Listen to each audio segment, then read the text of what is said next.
Siapa yang mendapati dirinya dalam keadaan mohon maaf banyak rezeki, tidak ada hutang, tapi tidak berkurban kata Rasulullah sallallahu alaihi wasallam, maka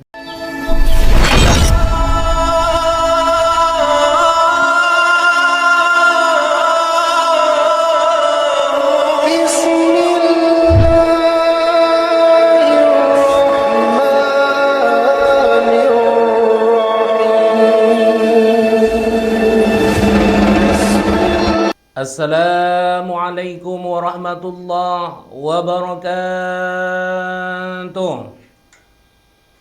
Allahu akbar, Allahu akbar, Allahu akbar. La ilaha illallah, wallahu akbar. Allahu akbar, walillahil hamd. Allahu akbar kabira, walhamdulillahi katsira, wa subhanallahi bukratan wa asila. La ilaha illallah wa la na'budu illa iyyahu mukhlishina lahuddin walau karihal kafirun. La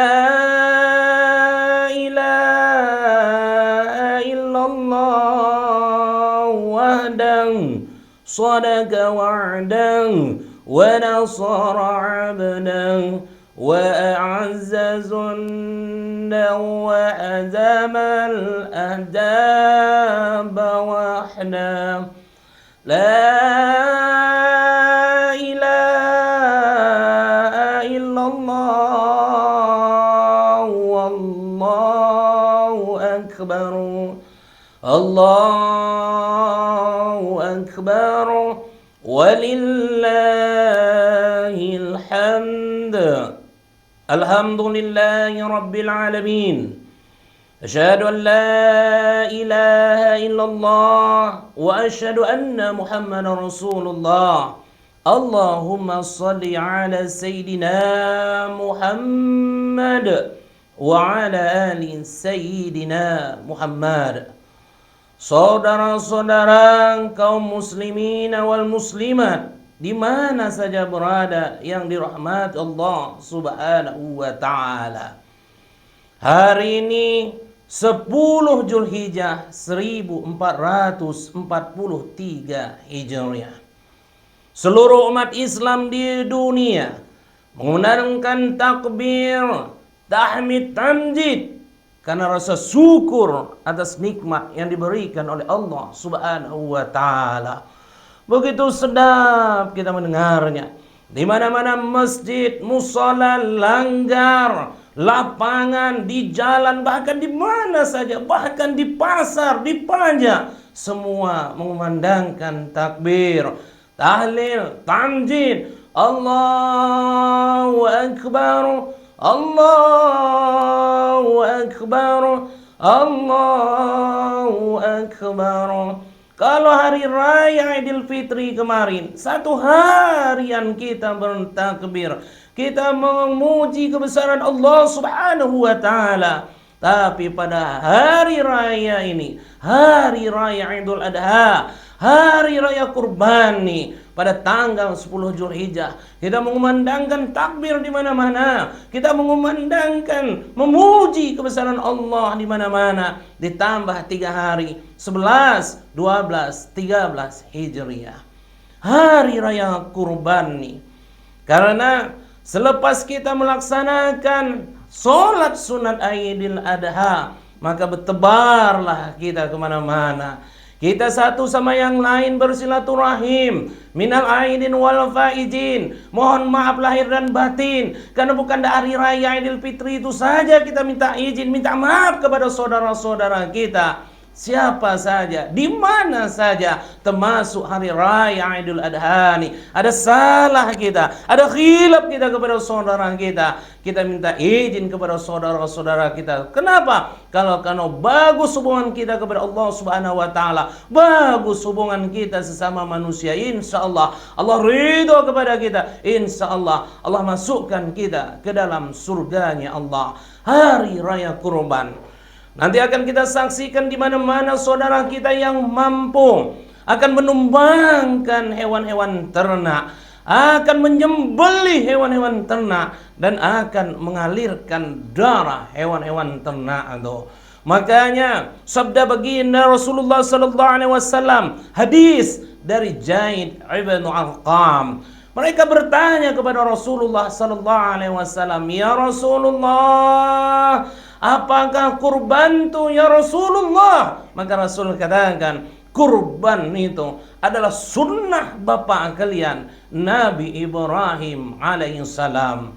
Allah berfirman di dalam Al-Quran surat Al-Kautsar ayat 2, "Fasholli li rabbika wanhar." Maka dirikanlah salatu karena Allah, karena Tuhanmu, dan berkurbanlah.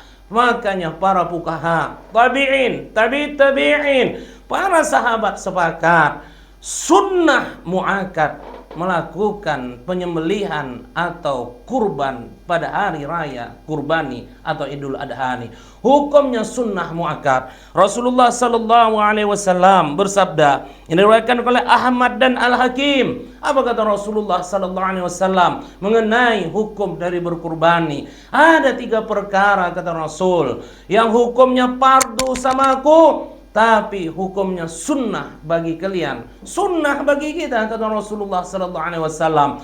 3 perkara yang bagi Rasul hukumnya fardu, hukumnya wajib, bagi kita umatnya hukumnya sunnah, yaitu sholat sunat duha, sholat sunat witir. Rasul wajibkan atas dirinya, tak pernah tinggal Rasulullah sallallahu alaihi wasallam dalam melaksanakan sholat duha, sholat witir, dan satu lagi berkurban. Makanya fardu bagi Rasulullah sallallahu alaihi wasallam, sunnah bagi kita. Tapi ingat wahai saudara-saudaraku, sebagaimana sabda baginda Rasulullah sallallahu alaihi wasallam yang diriwayatkan oleh Ahmad dan Ibnu Majah, Rasul katakan, siapa yang mendapati dirinya dalam keadaan lapang, siapa yang mendapati dirinya dalam keadaan mohon maaf banyak rezeki, tidak ada hutang, tapi tidak berkurban, kata Rasulullah sallallahu alaihi wasallam, maka jangan dekati tempat sholat kami. Wahai saudara-saudara, kaum muslimin wal muslimat, di mana saja berada yang dirahmati Allah Subhanahu wa taala, ingat hari raya ini bagi yang mampu tapi tidak berkurban, memang hukumnya sunnah muakkad wahai saudara-saudaraku. Tapi ingat, bagi yang mampu tapi tidak mau dia berkurban, Rasul tegas ingatkan, jangan dekati tempat sholat kami. Makanya hadis dari Zaid ibnu Arqam tadi, bertanya mereka kepada Rasulullah sallallahu alaihi wasallam. Hadis ini sahih, diriwayatkan oleh Muslim, Abu Daud dan Tirmidzi. Ya Rasulullah, apakah kurban itu? Maka Rasul katakan, kurban itu sunnah bapak kalian, Nabi Ibrahim alaihissalam. Nabi Ibrahim alaihissalam adalah kekasih Allah, Nabiullah, Rasulullah yang luar biasa taatnya kepada Allah Subhanahu wa taala. Taat luar biasa. Taatnya luar biasa kepada Allah Subhanahu wa taala. Punya istri bernama Siti Sarah. Menikah begitu cukup lama. Umur mereka sudah tua renta. Mohon maaf dari logika berpikir kita, tak mungkin lagi Nabi Ibrahim alaihissalam dan Siti Sarah ini akan mempunyai anak. Tapi Nabi Ibrahim alaihissalam begitu rindu dan dia minta kepada Allah Subhanahu wa taala supaya diberikan keturunan Allah kabulkan permintaan Nabi Ibrahim alaihissalam. Dengan cara apa? Nabi Ibrahim alaihissalam menikah lagi dengan seorang wanita yang bernama Siti Hajar, dan diperbolehkan, direstui oleh istri pertama yang bernama Siti Sarah. Tak lama kemudian Siti Hajar pun mengandung dan melahirkan seorang putra laki-laki yang diberi nama Ismail atas petunjuk dari Allah Subhanahu wa taala. Begitu lama Nabi Ibrahim alaihissalam rindu akan seorang anak, diberi Allah seorang anak itu, tapi atas perintah Allah Subhanahu wa taala disuruh diantarkan ke suatu tempat yang tidak ada tanda-tanda kehidupan. Ditinggalkanlah Siti Hajar dengan Ismail.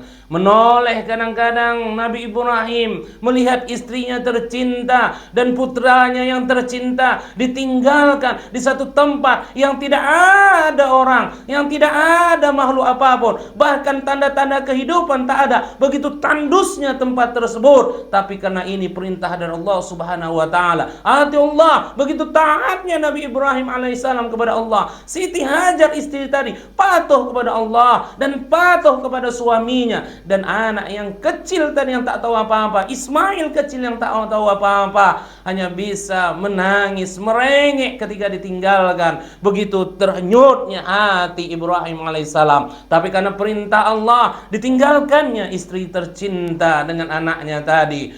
Tak lama setelah ditinggalkan, maka Siti Hajar kehabisan perbekalan dan minuman, bahkan ASI-nya pun mengering karena tidak ada lagi pasokan makanan dan minuman yang masuk ke Siti Hajar. Terdengar gemericikan air di sebuah bukit yang bernama Bukit Safa. Maka Siti Hajar pun berlari kecil ke sana. Sampai di bukit itu tak ada air yang didengarkan tersebut. Dilihat lagi, didengar lagi, di Bukit Marwah ada gemericikan air. Berlari insting seorang emak ketika anak menangis karena kehausan. Ditinggalkannya Ismail kecil, ditinggalkan sendiri. Dia berlari dari Bukit Safa ke Bukit Marwah, berlari kecil dari Bukit Safa ke Marwah. Begitu letihnya, begitu capeknya perjuangan untuk mencari air untuk diminum. Atas izin Allah Subhanahu wa taala, hentakan kaki kecil Ismail keluar air yang dilihat oleh Siti Hajar, dan Siti Hajar katakan, Zam-zam, Zam-zam, berkumpul. Dari sinilah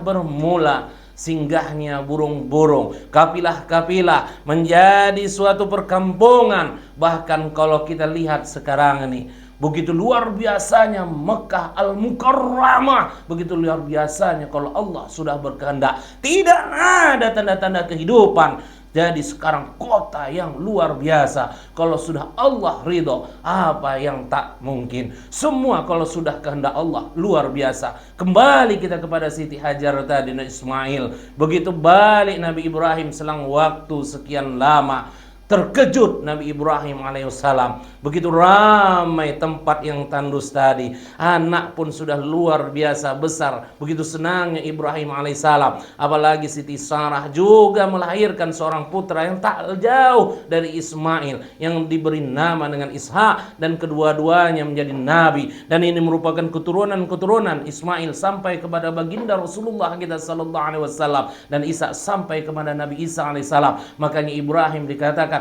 bapak dari segala nabi. Wahai saudara-saudaraku, kaum muslimin dan muslimat yang dirahmati Allah Subhanahu wa taala, lagi sayang-sayangnya dengan seorang putra, perintah Allah melalui mimpi wahyu dimasukkan. 3 kali wahyu dimasukkan, barulah yakin Nabi Ibrahim alaihissalam inilah perintah Allah Subhanahu wa taala. Perintah itu yaitu menyembelih anak tercintanya. Ibrahim ikhlas laksanakan. Siti Hajar sebagai emak ikhlas karena itu perintah Allah. Dan apa yang dibuat nih merupakan ketaatan kepada Allah. Dan yang luar biasanya, Ismail yang lagi belia pun begitu dengan ikhlas.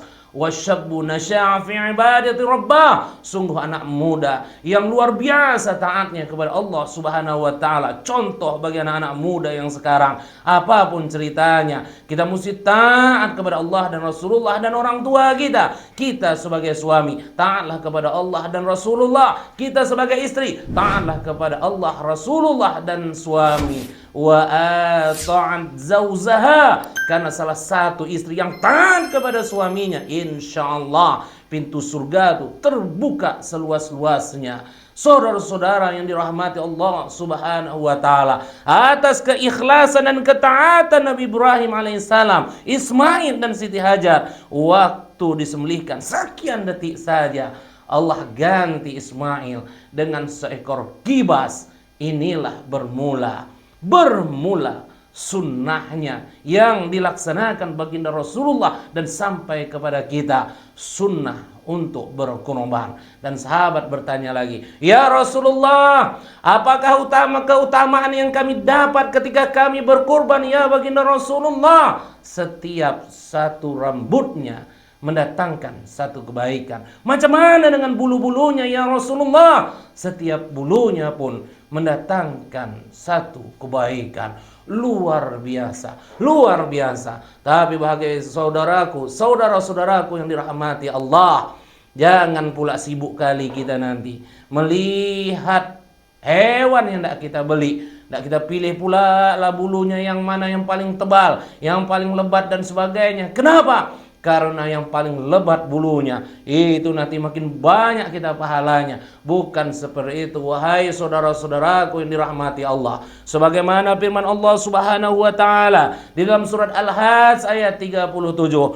la yanalallahu luhumuha wala dima'uha walakin yanaluhu taqwa minkum. Daging-daging unta dan darah itu, daging-daging unta dan darah itu tidak sekali-kali mendatangkan keridhaan Allah, tapi ketakwaan kalianlah yang mendatangkan ridha Allah Subhanahu wa taala.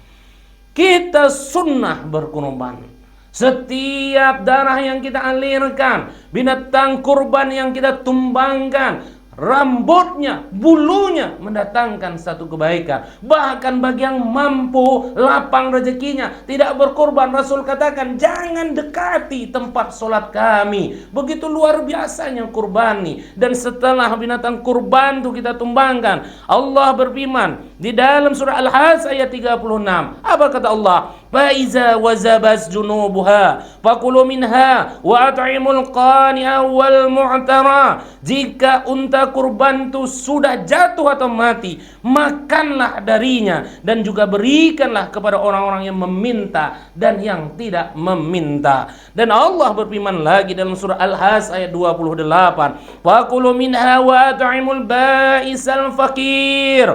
Maka makanlah sebahagian darinya dan sebahagian lagi berikanlah untuk orang-orang yang sengsara dan fakir. Luar biasa hari raya kurban nih, luar biasa hari raya Idul Adha kita nih. Kalau Idul Fitri kita 1 bulan penuh sebelumnya kita melaksanakan ibadah puasa dan banyak orang bersedekah. Bahkan pada saat bulan Ramadan tuh begitu banyaknya orang membayar zakat malnya, dan wajib bagi kita untuk membayar zakat fitrah tuh supaya apa? Supaya pada hari raya 1 Idul Fitri itu, 1 Syawal tuh tak ada saudara kita yang masih bekerja untuk mencari makannya, untuk mengisi perutnya,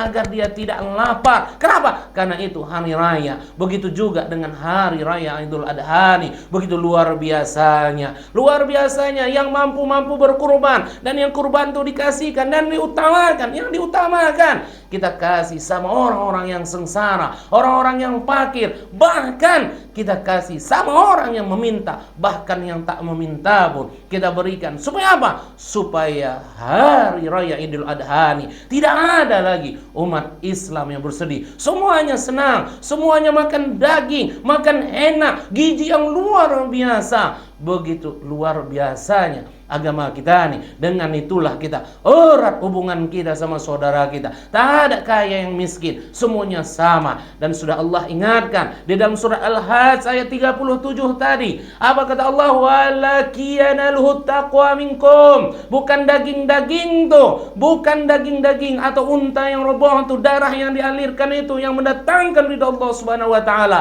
tapi ketakwaan kita lah yang mendatangkan ridha Allah Subhanahu wa taala. Takwa kita, inna akramakum indallahi askakum, maka yang paling mulia di sisiku kata Allah adalah orang yang paling bertakwa. Akramun nasi askahum, dan Rasul katakan, diriwayatkan Bukhari dan Muslim, orang yang takwa itu adalah orang yang takut kepada Allah Subhanahu wa taala, orang yang menjalankan perintah Allah dan tinggalkan larangan Allah Subhanahu wa taala. Wahai saudara-saudaraku, tak lama kita tinggal dunia ini. Wahai saudara-saudaraku, apa gunanya duit yang kita simpan di bantal tuh? Apa gunanya duit yang kita simpan di pakaian tuh? Apa gunanya duit yang kita depositokan tuh? Begitu banyak harta kita, tapi kita tidak peduli sama orang, kita tidak melaksanakan perintah Allah Subhanahu wa taala. Ingatlah wahai saudaraku, ingatlah wahai saudaraku, Allah cinta kali sama kita yang bertakwa nih. Allah cinta kali sama kita yang selalu menjalankan perintah Allah, meninggalkan larangan Allah. Makanya bertakwalah kita, karena dengan takwa inilah kita akan mendapatkan ridhonya Allah Subhanahu wa taala. Kita akan mendapatkan ridhonya Allah Subhanahu wa taala. Cuma 3 kali ya Allah panggil kita wahai saudaraku. Karena kita hari ini hari raya kurban. Tiang 3 kali itu wahai saudaraku. Wahai saudaraku, yang pertama Allah panggil kita setiap saat. Allah panggil kita setiap saat. Ija sami'tan nida. Wajib adai Allah. Ketika kalian dengar azan tuh, maka penuhilah panggilan Allah tuh. Salat kita dirikan wahai saudaraku. Apapun ceritanya wajib kita sholat. Panggilan itu ada, kita penuhi. Kita penuhi panggilan Allah itu. Itulah panggilan pertama. Panggilan yang kedua, sebagaimana firman Allah Subhanahu wa taala di dalam surah Ali Imran ayat 97, walillahi 'alan nasi hijjul bait man istata'a ilaihi sabila wa man kafar fa innallaha ghaniyun 'anil 'alamin. Mengerjakan haji adalah kewajiban manusia terhadap Allah, yaitu bagi orang yang sanggup mengadakan perjalanan ke Baitullah. Wa man kafar, bagi siapa yang mengingkari kewajiban haji, bagi siapa yang mengingkari kewajiban haji, bagi siapa yang mengingkari panggilan Allah ini ke Baitullah, bagi yang sanggup, fa innallaha ghaniyun 'anil 'alamin, sesungguhnya Allah tidak membutuhkan sesuatu dari alam semesta ini. Kenapa? Karena Allah yang ciptakan semuanya. Allah tak butuh. Allah panggil itu. Allah panggil tamu-tamu Allah itu ke Baitullah. Yang sanggup. Coba lihat, bayangkan sekitar kita. Begitu banyak saudara kita yang sanggup, tapi belum pergi ke Baitullah. Karena belum ada panggilan Allah. Tapi kalau dia sanggup, dia ingkari panggilan ini. Apa kata Allah? Aku tak butuh sesuatu dari kalian. Bahkan aku tak butuh dari semua alam semesta ini. Kenapa? Karena Allah yang ciptakan semuanya. Dan yang ketiga, innaka mayyitun wa innahum mayyitun. Jangan sempat saudaraku kita jumpa sampai panggilan ketiga nih, pasti kita akan mati. Semua kalian akan mati, kata Allah. Mati semua kita akan, saudaraku, mati. Makanya hidup kita yang sebentar nih kita isi dengan ketakwaan kita kepada Allah Subhanahu wa taala. Dengan hari raya kurban nih, Aidil Adha nih, momentum yang luar biasa. Sadarkan diri kita, kita ini milik Allah. Kita akan kembali kepada Allah Subhanahu wa taala, dan bekal terbaik kita adalah ketakwaan kita kepada Allah Subhanahu wa taala. Apa yang hendak kita banggakan? Apa yang hendak kita banggakan? Bangga kali kita milik Avanjado, ada yang lebih hebat, Innova. Bangga kali kita punya Innova tuh, ada yang lebih mahal, Portundo. Bangga kali kita punya Portundo, ada yang lebih mahal, apa? Alfato. Bangga kali kita punya Alfato, ada yang lebih mahal, apa? Lamborghini. Seandainya mobil paling mewah pun di dunia ini, Lamborghini dan sebagainya, yang harganya 150 miliar sampai 200 miliar, bahkan mobil tuh dilapisi emas, Penumpangnya cuma 2 orang, wahai saudara-saudaraku, 2 orang. Semewah-mewahnya Lamborghini itu, heran juga kita. Paling mewah mobil, muatnya cuma 2 orang. Tapi itu ada peringatan bagi kita, menyadarkan bagi kita, ternyata ada lagi kendaraan yang lebih mewah dari Lamborghini itu dari segi hakikatnya. Bahkan mobil tuh tak payah kita beli. Nak miskin pun dia, nak hebat pun dia, suatu saat akan naik kendaraan tuh. Dan kendaraan tuh tak mau orang nak memalinginya. Parkirnya pun di teras masjid, yaitu keranda yang ada rodanya yang akan disorong kita. Semewah-mewahnya kita orang kaya nih, kalau jauh pun perkuburan kita diantar pakai ambulan hebat. Paling hebat diantar sama ambulan tuh. Setelah itu dimasukkan ke keranda, disorong, dipikul kita. Apa yang tidak kita banggakan, wahai saudara-saudaraku? Pakaian kita mahal tuh, kain kapan juga, rumah kita yang harganya ratusan miliar, bahkan triliunan, bahkan toilet tuh dilapisi emas dan sebagainya. 1x2 juga, bahkan makin dalam lubang kubur tuh, semakin sempit lubangnya, cuma pas yang lahat kita. Dilapis kita dengan papan-papan lapuk tuh, yang papan-papan murah tuh. Apa yang tidak kita banggakan? Suatu saat kita akan tinggalkan dunia nih. Makanya kita mau semua ibadah kita, termasuk kurban kita hari ini, ibadah kita hari ini, semuanya semata-mata karena ketakwaan kita kepada Allah Subhanahu wa taala, dan kita mendapat